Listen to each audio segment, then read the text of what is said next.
un podcast de Cooperativa. Cuando cobraron una falta, hay tiro libre favorable al conjunto nacional. Va a pedir la falta. ¿Sabes cómo se inventaron las tarjetas amarillas y rojas en el fútbol? Su origen está aquí. Insiste Leonel Sánchez, se va por izquierda, derriban a Leonel Sánchez. Derribaron a Leonel Sánchez, no se marcó la falta. Ahora hay un puntapié de un jugador italiano con Leonel Sánchez. La batalla de Santiago fue solo uno de los episodios de violencia en la cancha durante el Mundial del 62. Los combos y hasta las patadas fueron constantes en los partidos del torneo y los árbitros dejaban jugar. Eran bastante permisivos. Ahora David levanta su pierna y golpea a Leonel Sánchez en la cabeza. Hablamos de tiempos en que las tarjetas todavía no existían. Debutaron recién en el Mundial de México 70. Tampoco existían los cambios. O sea, un lesionado no podía ser sustituido.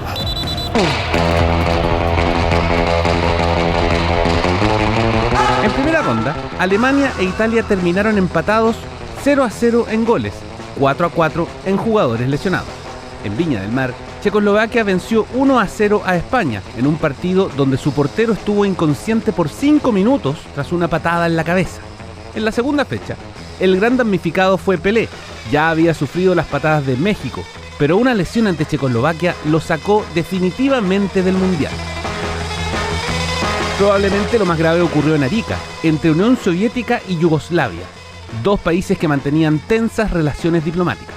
Ambas selecciones ya habían disputado la final de la Eurocopa 2 años antes con un triunfo soviético, y cuando se enfrentaron en el Mundial del 62, hubo golpes de puño y pies, lesiones en la cabeza y varias grescas.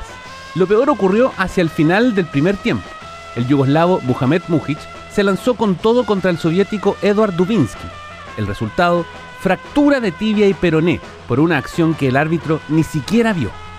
El mal cuidado de la lesión le provocó un sarcoma que obligó a varias cirugías, incluyendo la amputación de su pierna, y luego la muerte en 1968.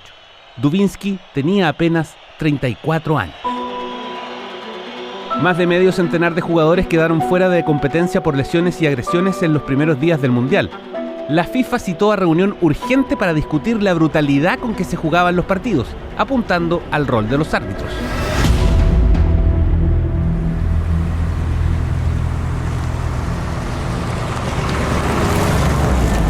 ...1966...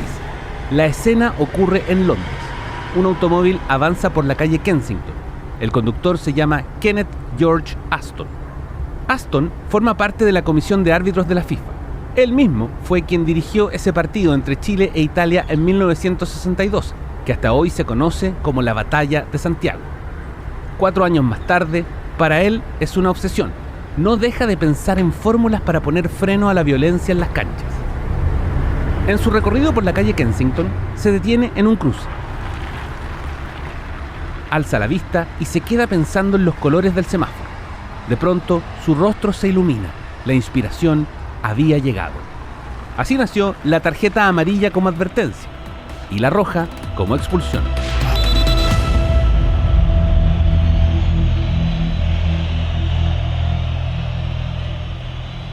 Declaro inaugurado el Campeonato Mundial de Fútbol de 1960. Cooperativa Podcast y Al Aire Libre presentan 1962.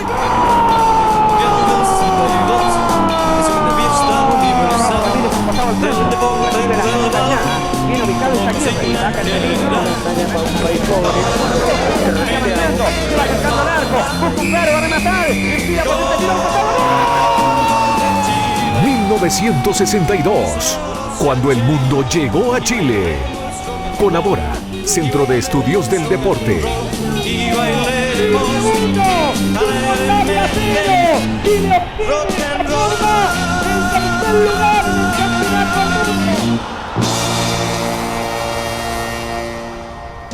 En este episodio, Chile sube al podio.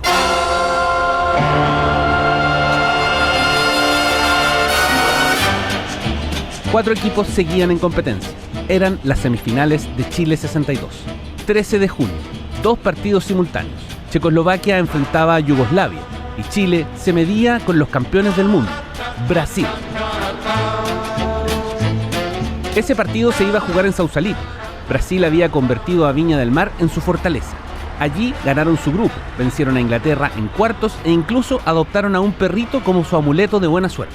Pero la aparición de Chile en semifinales, sorpresiva para muchos, cambió los planes de la organización. La selección anfitriona y la vigente campeona del mundo debían jugar en Santiago. Más de 67.000 personas llegaron esa tarde al Estadio Nacional. Había mucha ilusión de llegar a la final, aunque los hinchas y los jugadores sabían que Brasil sería un rival formidable, incluso sin el lesionado Pelé. Y así fue. Garrincha, la gran estrella del Mundial de 62, abrió el marcador en el minuto 9 y en el 32 puso su segundo personal y el 2-0 de Brasil. El defensor chileno, cuando la pelota la va a recoger, Zagallo, levanta centro, entra Marildo, controla Babá, tira Garrincha, un costado, ¡gol! ¡Gol de Brasil! Garrincha, ante un centro que envió por el costado izquierdo al puntero Zagallo, la pelota rebotó en el área de Castillo. Si te vas, amor, tan lejos de ti.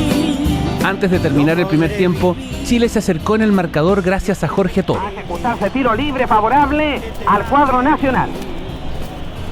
Está constituyéndose una barrera. Toma carrera Jorge Toro, tiene un rincón. ¡Gol!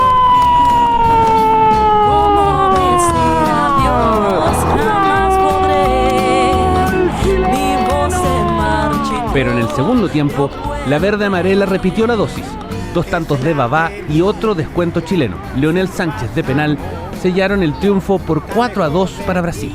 La ilusión de la final quedó ahí, pero fue ante un rival formidable, recuerda Sergio Navarro. No pudimos con Brasil, eso, bueno, todo el mundo conoce lo que es Brasil y decir eso no me avergüenza porque el país que se le puso por delante, Brasil le hacía de a 3, de a 4 goles. Eran mejores que nosotros y nos ganaron con fútbol. Chile jugando muy bien también. Brasil y Checoslovaquia avanzaron a la final. Chile disputaría el tercer puesto con Yugoslavia.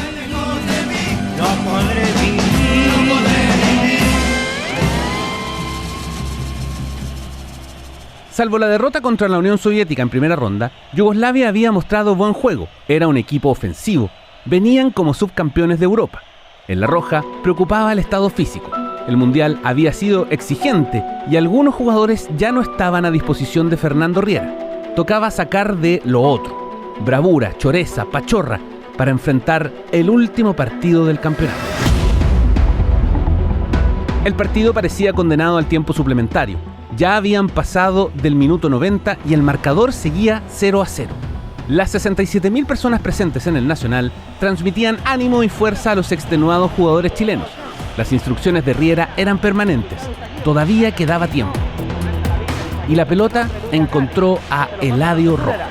Sigue su marcha siempre Eizaguirre. Se va acercando al círculo central. Abre juego para Eladio Rojas. Corre Rojas. Sigue avanzando. Se va acercando al arco. Busca un claro. Va a rematar. Enfila potente tiro. Un costado. ¡Gol!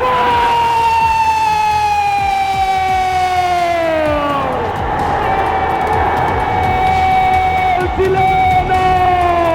Eladio Rojas, que ha sido la gran figura a través del campeonato. Avanzó. Apuntó al gol. Tiró. Cuando iba a controlar Tokic, el número 5, Markovic, se vio la trayectoria del balón y esta se incrustó en la red. Ha ganado Chile con un autogol. Tiró Eladio Rojas, se vio Markovic y Chile apunta a la conquista del triunfo. Chile 1, Yugoslavia 0. Chile obtiene de esta forma el tercer lugar en el campeonato del mundo. Una larga ovación saludó el logro chileno tras el pitazo final. Las gradas exigieron la vuelta olímpica del equipo nacional y los saludaron con pañuelos blancos al viento. También saludaron al entrenador Fernando Riera, coreando su nombre por minutos hasta que lo convencieron de volver a la cancha a recibir ese homenaje.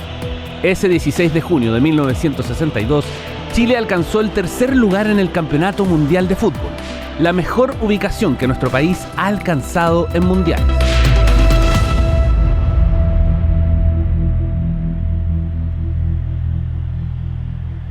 Bueno, acontecimiento así, un resultado de esa manera, se va a recordar hasta la fin, hasta ahora se recuerda.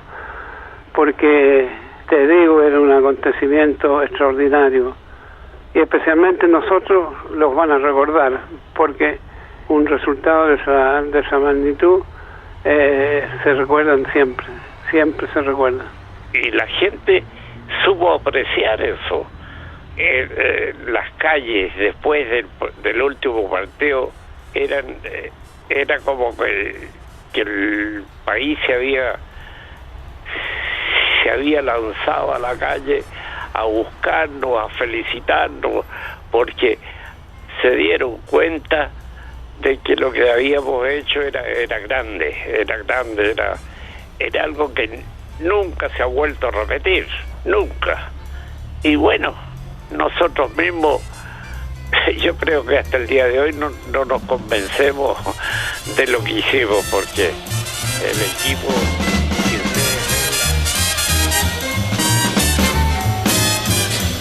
El domingo 17 de junio, el Estadio Nacional recibió la gran final de la Copa del Mundo 1962.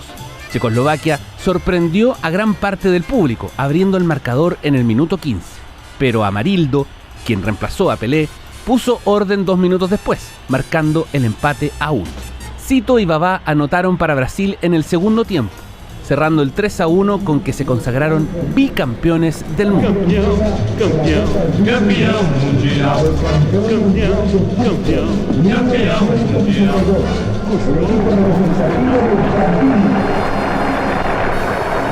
Mauro, el zaguero central y capitán, levanta la copa del mundo. Brasil campeón,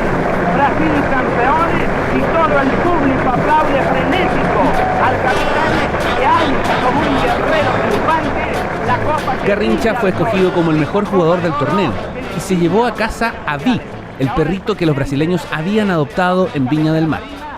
6 jugadores empataron en la tabla de goleadores, todos con 4 tantos, entre ellos los brasileños Garrincha y Babá y el chileno Leonel Sánchez.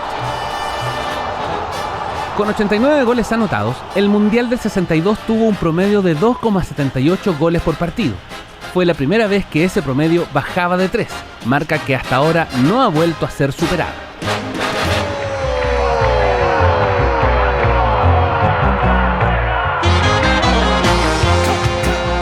Más de 800.000 personas asistieron a los 32 partidos del Mundial, un promedio de 26.000 espectadores por encuentro. Las utilidades generadas por el campeonato bordearon el $1,5 millones de la época, más de 14 millones de dólares actuales. Pero lo más importante es que el Mundial se sacó adelante pese a todo, con solo 4 sedes en un país del fin del mundo y saliendo del devastador terremoto de 1960. Así lo recordaba el dirigente Juan Goñi.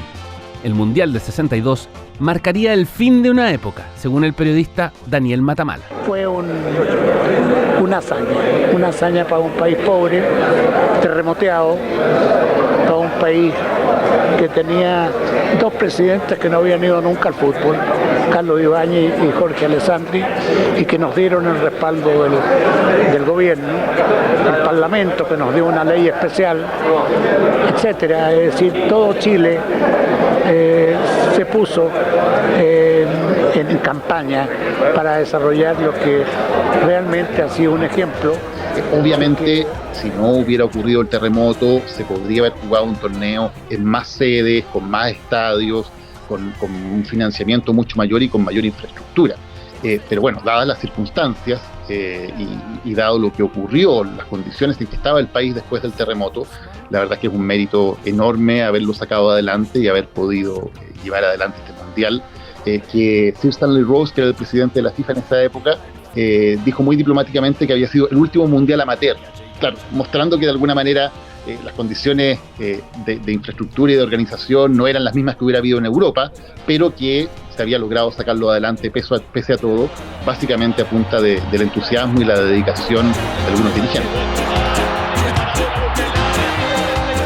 Aunque quizás la vara más importante para medir ese éxito es el resultado deportivo de Chile.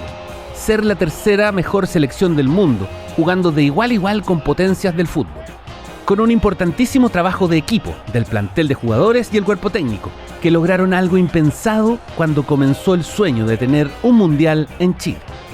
Para nosotros fue bueno porque salimos tercero y porque se jugó bastante bien. Lo que recuerdo con mucho cariño el compañerismo que existía entre nosotros, el amor que sentíamos por la camiseta, ya el trabajo que hicimos que nos unió de tal manera que éramos uno solo.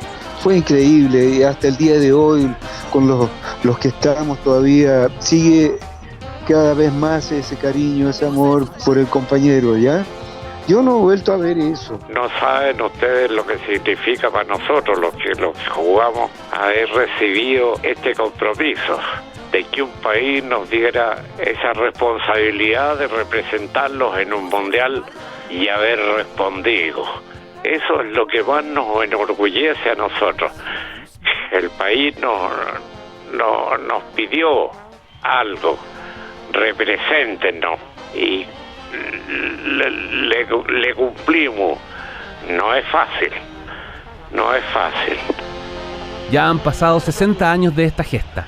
60 años en que el fútbol ha brindado algunas alegrías al país a nivel de clubes y de selección, pero mundiales, en el torneo donde están los mejores del planeta, lo que se hizo hace 60 años sigue arriba. Sigue siendo la mejor actuación histórica de Chile en mundiales. Y se logró en casa, en nuestra casa, cuando el mundo llegó a Chile. Ahí le quitaron el Sainz en gran maniobra. Va dejando a tapar Novetti. Se acerca, va a disparar, tira. Mano tira, Fue 1962, cuando el mundo llegó a Chile. Una presentación de Cooperativa Podcast y Al Aire Libre. Colabora Centro de Estudios del Deporte. Bueno, yo creo fundamental porque es un logro que en el fondo marcó el camino de cómo había que hacer las cosas. Bueno, yo creo que el fútbol chileno se profesionalizó enormemente, de un tanto cuantitativo, copernicano, por así decirlo, antes y después del Mundial. El tratamiento a los jugadores, el comportamiento, la profesionalidad, los directores técnicos, todo eso cambió muchísimo y positivamente. Apuntó el gol, la pelota brilló, cruzó la línea y quedó inflado. 1962, cuando el mundo llegó a Chile, contiene entrevistas y archivos de Radio Cooperativa, relatos de Hernán Solís, publicados en el disco Chile en la Copa del Mundo 1962, editado por Odeón, relatos de Julio Martínez en Radio Agricultura y archivos del noticiero Emel. Surge oportunamente para cabecear el 17, Messi va combinando con el número 10, el jugador Neto se adelanta Neto, al expectativa está colocado Childenco el número 22. Imagínense lo que significó ese mundial. Chile consiguió un tercer lugar y nunca más ha llegado a esas alturas, nunca más. Como decía Lionel, para que un equipo chileno nos supere, tiene que ser segundo en un mundial, porque si sale tercero nos empata nomás. Esas cosas que tenía Lionel. Pero en el fondo decía la verdad. Soy Jorge Lira y esto fue 1962, cuando el mundo llegó a Chile. Cooperativapodcast.cl, otra forma de escuchar. Rock